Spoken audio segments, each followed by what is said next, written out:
نحمده ونصلي على رسوله الكريم أما بعد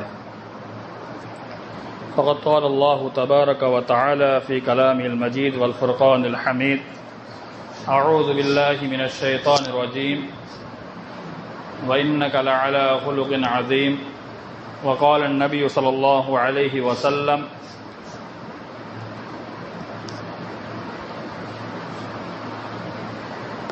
سباب المسلم فسوق وقتاله كفر۔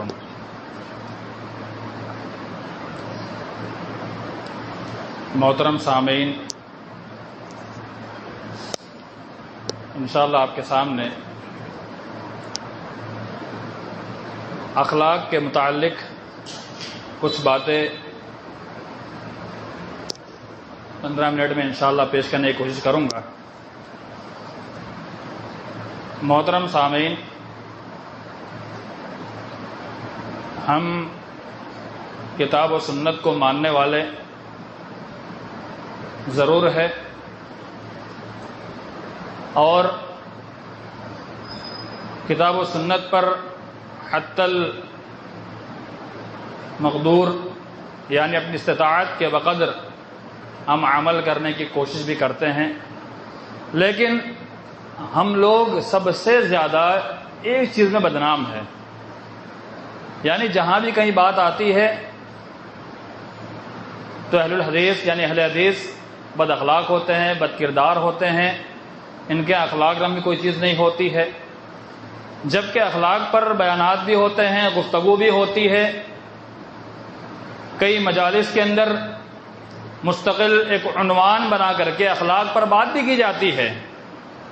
نبی کریم صلی اللہ علیہ وسلم کے تعلق سے اللہ رب العالمین نے قرآن مجید میں ارشاد فرمایا وَإِنَّكَ لَعَلَىٰ خُلُقٍ عَظِيمٍ کہ نبی کریم صلی اللہ علیہ وسلم عظیم اخلاق کے مالک تھے، یعنی آپ کے اخلاق بہت زیادہ بلند تھے، اچھے تھے۔ عائشہ رضی اللہ تعالی عنہا سے نبی کریم صلی اللہ علیہ وسلم کے اخلاق کے بارے میں پوچھا گیا کہ آپ صلی اللہ علیہ وسلم کے اخلاق کیا تھے، بتلائیے۔ عائشہ نے کہا کان خلقہ القرآن کہ نبی کریم صلی اللہ علیہ وسلم کے اخلاق اگر دیکھنا ہے تو الف لام میم سے لے کر کے والناس تک قرآن پڑھ جائیے، نبی کریم صلی اللہ علیہ وسلم کے اخلاق نظر آئیں گے، یعنی پریکٹیکل اخلاق نظر آئے گا۔ اب آپ غور کیجئے، ہم اپنے اخلاق اور اپنے کردار کو دیکھیں تو ہم قرآن مجید کی کتنی مخالفت کرتے ہیں، ہر لمحے ہر قدم پر ہم قرآن مجید کی مخالفت کرتے ہیں، کیونکہ قرآن مجید فرقان حمید ہمیں تعلیم دیتا ہے کہ ہم اچھے اخلاق والے انسان بن جائے، کہ ہمارے اخلاق ایسے ہو کہ دنیا ہمارے اخلاق کی مثال دے۔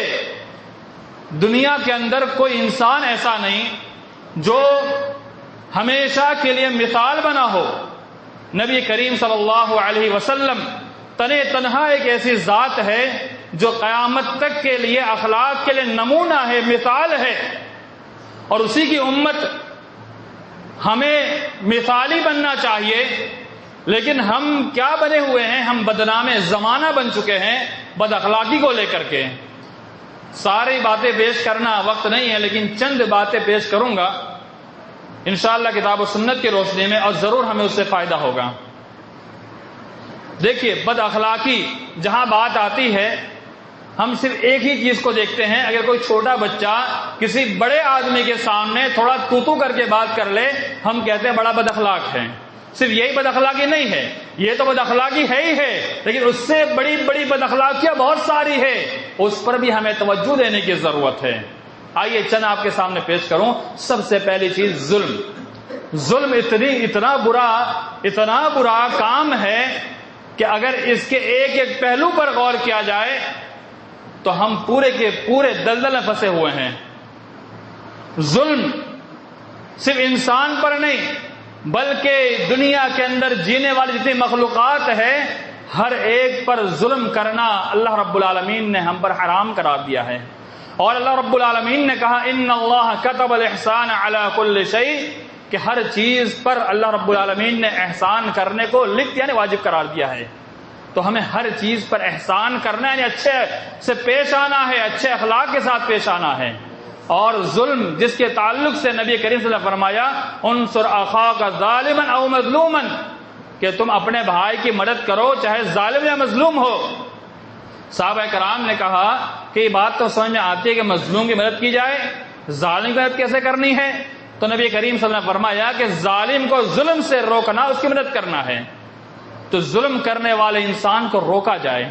آج ہمارے پاس تھوڑے پیسے آ جاتے ہیں، تھوڑا عہدہ آ جاتا ہے، تھوڑی طاقت آ جاتی ہے، ہمارے پاس تھوڑا غلبہ آ جاتا ہے، ہم میں سے ہر ایک کی ایک فطری چیز بن چکی ہے، جس کو ہم عادات کہیں گے، فطرت تو نہیں کہیں گے، فطری ایک اصطلاح ہے، ہماری ایک عادت بن چکی ہے کہ ہم اپنے سے نیچے والے کو بالکل دبانے کی کوشش کریں گے۔ یہی ظلم ہے۔ اور ظلم کی تعریف جو اصولیین نے کی ہے وضع الشیء فی غیر محلہ، کہ کسی بھی چیز کو اس کی جگہ سے ہٹا کر دوسری جگہ رکھ دینے کا نام ظلم ہے۔ ایک تعریف یہ اصولی تعریف ہے، لیکن ایک ظلم کسی پر بھی اگر ہم اپنا بالکل غیر قاعدے سر اگر ظلم یعنی اس پر دباؤ بناتے ہیں، یہ ظلم ہے۔ تو یہ بری بد اخلاقی میں سے ایک بڑا برا اخلاق ہے، اسے ہمیں چھوڑنے کی کوشش کرنا چاہیے۔ دوسرا، گالی گلوچ، یہ ہمارا معاشرے کا ایک کلچر بن چکا ہے۔ یعنی اگر کسی کو ٹوکا جائے تو پتہ چلتا ہے کہ یہ تو ہمارے معاشرے میں چلنے والی زبان ہے۔ یہ زبان نہیں بلکہ ہمارا برا اخلاق ہے۔ بات بات میں گالی، باپ بیٹے کو، بیٹا باپ کو، بھائی بھائی کو، دوست دوست کو، یہاں تک کہ آج کل موبائل کا زمانہ چلا ہوا ہے اور صبح ہوتی ہے گالی کے ذریعے، شام ہوتی ہے گالی کے ذریعے سے، یعنی کوئی میسج بھی کرنا ہوتا ہے پہلے گالی بک کے میسج کیا جاتا ہے۔ یہ ہمارے نوجوانوں کی حالت بن چکی ہے۔ گالی کتنی بری چیز ہے۔ نبی کریم صلی اللہ علیہ وسلم نے فرمایا آیت المنافق کہ منافق کی نشانیوں میں سے ایک نشانی یہ ہے کہ جب وہ لڑائی کرے، جھگڑا کرے، گالی گلوچ کرے، گویا منافق کی علامتوں میں سے ایک علامت بتلائی گئی ہے۔ اور سباب المسلم فسوق، کسی مسلمان کو گالی دینا فسق ہے، فجور ہے، یعنی بری چیز ہے، گناہ والی چیز ہے۔ اور یہ گالی اتنی بری چیز ہے، نبی کریم صلی اللہ علیہ وسلم نے فرمایا کہ تم میں سے کچھ لوگ اپنے والدین کو گالی دیتے ہو۔ صحابہ نے کہا کہ والدین کو گالی یہ کیسے ممکن ہے؟ کہا تم دوسرے کے والدین کے ساتھ گالی گلوچ کرتے ہو، ان کے ساتھ بدتمیزی کرتے ہو، گویا تم اپنے ماں باپ کو گالی دے رہے ہو۔ مختلف الفاظ ساتھ روایت موجود ہیں۔ گالی یہ بہت ہی برا اخلاق ہے جو ہمارے کلچر میں چلا ہوا ہے، اور ہماری بات میں اور تجارت کو لے کر کے عام محفل میں گالی گلوچ عام ہو چکی ہے۔ اسے چھوڑنے کی کوشش کرنا چاہیے۔ جھوٹ، سب سے زیادہ بولے جانے والی چیز ابھی ہے وہ جھوٹ۔ بات میں جھوٹ، تجارت کو لے کر ہو یا کسی بھی معاملے کو لے کر ہو، تھوڑی تھوڑی بات میں ہم جھوٹ بولنا شروع کر دیتے ہیں۔ جبکہ نبی کریم صلی اللہ علیہ وسلم نے کہا اے میرے صحابہ، کیا میں تمہیں بڑے بڑے گناہوں کے بارے میں بتلاؤں؟ صحابہ کرام نے کہا رسول اللہ کیوں نہیں، بتلائیے۔ نبی کریم صلی اللہ علیہ وسلم نے فرمایا کہ اللہ کے ساتھ شرک کرنا اور اس کے ساتھ والدین کی نافرمانی کرنا۔ نبی کریم صلی اللہ علیہ وسلم ٹیک لگائے بیٹھے ہوئے تھے، آپ بالکل تیار ہو گئے۔ جب کوئی بہت اہم پیغام دینا ہوتا تھا تو نبی کریم صلی اللہ علیہ وسلم کا معمول تھا آپ بالکل تیار ہو جایا کرتے تھے۔ پھر نبی کریم صلی اللہ علیہ وسلم فرمایا الا وقول الزور وشهادة الزور، الا وقول الزور وشهادة الزور، الا وقول الزور وشهادة الزور۔ زبان سے گالی گلوچ مت کرنا، جھوٹ مت بولنا، جھوٹ مت بولنا، جھوٹی گواہی مت دینا، جھوٹ مت بولنا، جھوٹی گواہی مت دینا، جھوٹ مت بولنا، جھوٹی گواہی مت دینا۔ یعنی جھوٹ یہ انتہائی برا کام ہے، اس سے بچنے کی کوشش کرنا چاہیے۔ اور نبی کریم صلی اللہ علیہ وسلم نے فرمایا ایاکم بالکذب، جھوٹ سے بچو، اس لیے کہ فإن الکذب یہدی الی الفجور وإن الفجور یہدی الی النار، کہ جھوٹ یہ فجر فسوق کی طرف رہنمائی کرتی ہے، اور انسان جب جھوٹ بولتے رہتا ہے تو انسان فجور اور برے کام کرتا ہے، گناہ کام کرتا ہے، اور یہ فجور جو ہے جہنم کی طرف رہنمائی کرتی ہے۔ اور جب انسان ذرا جھوٹ بولتا ہے تو اللہ کے یہاں جھوٹ ڈال دیا جاتا ہے، مسلم شریف کی روایت۔ تو آپ غور کیجئے، یہ جھوٹ ہمیں جہنم تک لے جانے کا ایک سبب بن جاتی ہے۔ تو اس سے برا اخلاق کیا ہو سکتا ہے؟ تو جھوٹ سے ہمیں پرہیز کرنا چاہیے۔ بد زبانی معاشرے کا ایک عام کلچر بنا ہوا ہے۔ بد زبانی اتنی زیادہ بڑھ چکی ہے کہ نہ چھوٹا بڑے کا احترام، نہ بڑے چھوٹے کے پر شفقت، زبان جو آیا بول گئے، بیٹا باپ کے سامنے، باپ بیٹے کے سامنے جو میں بک گئے، جبکہ زبان کی حفاظت انتہائی ضروری ہے۔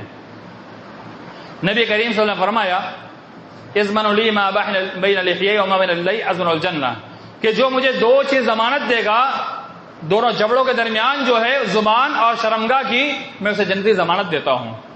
یعنی زبان کی حفاظت کی اتنی اہمیت ہے کہ جنت تک کی ضمانت مل گئی ہے۔ اور یہ زبان یہ انسان کو ہلاک و برباد کروا دیتی ہے۔ کب؟ جب انسان سے غلط استعمال کرتا ہے۔ آج دیکھیے جتنے جھگڑے ہوتے ہیں وہ سارے کے سارے اس زبان کی وجہ سے ہوتے ہیں۔ انسان اپنی زبان پر سے کنٹرول چھوڑتا ہے تو یہ زبان انسان کو کچھ بھی کروا سکتی ہے، چاہے بڑا سا بڑا اچھا معاملہ ہو تب بھی زبان اگر اچھی ہے تو اچھا ہوگا، لیکن جب زبان بری ہو جائے گی تو زبان انسان کو دلدل میں پھنسا دیتی ہے، اور اتنے سارے معاملات آج کل ہوتے جا رہے ہیں اسی زبان کی وجہ سے ہو رہے ہیں۔ اور اسی زبان اگر ہم اس کو اچھا کر لیں گے تو آپ کو پتہ ہے نجات کا ذریعہ ہے۔ من سمت نجات، نجات کس چیز میں ہے؟ امسک علیک لسانک، اپنے زبان کو کنٹرول میں رکھو۔ زبان پہ کنٹرول ہو جائے گا تو ضرور ہم بہت ساری پریشانی سے بچ جائیں گے۔ تو زبان پر کنٹرول یہ ہماری ایک اہم ذمہ داری ہے، اور اس پر ہمیں پوری توجہ دینا ہے، فوکس کرنا ہے، اپنے بچوں کو سکھلانا ہے۔ اور ایک بد اخلاقی، بڑوں کی عزت چھوٹوں کے درمیان چھوٹوں سے چلی جا رہی ہے، اور بڑوں کا اپنے چھوٹے پر شفقت جا رہا ہے۔ نبی کریم صلی اللہ علیہ وسلم نے فرمایا کہ جو شخص چھوٹوں پر رحم نہیں کرتا اور بڑوں کی تعظیم نہیں کرتا، من لم یرحم صغیرنا ولم یعکر کبیرنا فلیس منا، روایت صحیح ہے کہ جو شخص چھوٹوں پر رحم نہیں کرتا اور بڑوں کی عزت نہیں کرتا، یعنی چھوٹے بچے بڑے کی عزت نہیں کرتے ہیں اور بڑے چھوٹوں پر رحم شفقت نہیں کرتے ہیں، تو نبی کریم صلی اللہ علیہ وسلم فرمایا فلیس منا، گویا وہ ہمارے طریقے پہ نہیں ہیں، ہمارے دین اسلام کا یہ جز ہی نہیں ہے۔ یعنی اسلام ہمیں تعلیم دیتا ہے کہ اچھے اخلاق میں سے یہ بھی ہے کہ بڑے چھوٹوں پر شفقت کرے، رحم کرے، پیار و محبت سے پیش آئے۔ نبی کریم صلی اللہ علیہ وسلم جب چھوٹے بچے سے کچھ کہنا چاہتے تھے تو بڑے پیار بھرے انداز میں بلاتے تھے، یا غلام، اے پیارے بچے، مختلف انداز میں مختلف الفاظ کے ساتھ اس کو بلایا کرتے تھے۔ تو اس کے دل کے اندر پیار بھرا انداز جب اس کے دل میں بیٹھ جاتا ہے تو اپنے بڑوں کی عزت ضرور کرے گا۔ لیکن آج کل دیکھیے بڑے چھوٹوں کو چھیڑتے ہیں، بڑے چھوٹوں پر ظلم کرتے ہیں، تب یہ چھوٹے بچے بڑے کے اوپر بد زبانی اور برے برے الفاظ اور گالی گلوچ کر جاتے ہیں، اور جب غصہ آتا ہے بڑا چھوٹوں کو مار دیتا ہے۔ اب غلطی ہماری ہے چھوٹے کی ہے، ہم نے ان پر رحم کریں تو چھوٹا کئی بڑوں پہ ایسا کرے گا ہی نہیں، وہ ہمیشہ عزت کرے گا۔ اور ایک چیز سب سے اہم چیز، قرآن مجید میں اللہ نے فرمایا ایک دوسرے کی مذاق نہ اڑائے۔ یا ایھا الذین آمنوا لا یسخر منکم قوم عسى ان یکونوا خیرا منهم ولا نساء من نساء عسى ان یکن خیرا منهن ولا تلمزوا انفسکم، کہ ایمان والو تم آپس میں ایک دوسرے کا مذاق نہ اڑاؤ۔ قریب ہے کہ تم میں سے جس کا تم مذاق اڑا رہے ہو بہتر ہو جائے۔ عورتوں سے بھی کہا گیا ہے کہ عورتیں آپس میں اس کا مذاق نہ اڑائے، قریب ہے جس کا مذاق اڑایا جا رہا ہے، تذکرہ کیا جا رہا ہے، وہ اس سے بہتر ہو جائے۔ اور آج کل دیکھیے ہمارے کلچر کے اندر مذاق اڑانا تو عام بات ہو چکی ہے، یعنی بات بات میں ایک دوسرے کا مذاق اڑانا، ایسا مذاق کیا جاتا ہے جو شریعت کے دائرے سے باہر چلا جاتا ہے۔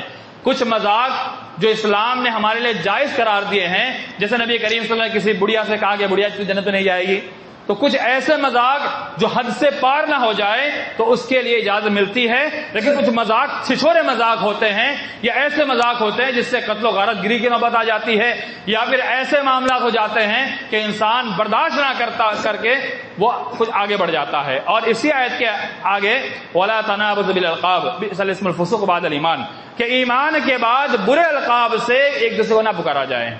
وَلَا تَنَابَزُوا بِالْأَلْقَابِ، جو اس کا نام ہے اس نام سے پکارا جائے۔ للو پنجو پتہ نہیں کیا کیا نام دیتے ہیں، نٹا لمبا یہ وہ، نہ جانے کتنے القاب معاشرے میں چل رہے ہیں، اور ہم اہل ایمان ہیں، جبکہ اللہ نے کہا وَلَا تَنَابَزُوا بِالْأَلْقَابِ بِئْسَ الِاسْمُ الْفُسُوقُ بَعْدَ الْإِيمَانِ، ایمان کے بعد اس کا برا نام سے اس کو پکارنا جائز نہیں ہے۔ تو برے القاب، ہاں اگر اس نام سے مشہور ہو چکا ہے تو ایک پہچان دینے کے لیے، اور اگر وہ اس پہ ناراض نہیں ہوتا ہے تب اگر اس کی پہچان صرف دینے کے لیے چل سکتا ہے.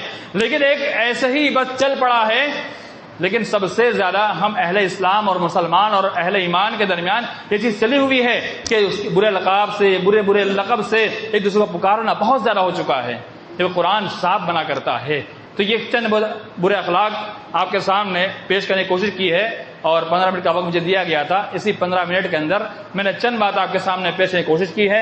امید ہے کہ ہم انشاءاللہ ضرور اس پر عمل کی توفیق کوشش کریں گے. اللہ تعالی ہم تمام کو ان چیزوں عمل کی توفیق عطا فرمائے، اور ان برے اخلاق سے محفوظ رہنے کی توفیق عطا فرمائے، اور ہمیں اچھے اخلاق والا انسان بننے کی توفیق عطا فرمائے. آمین.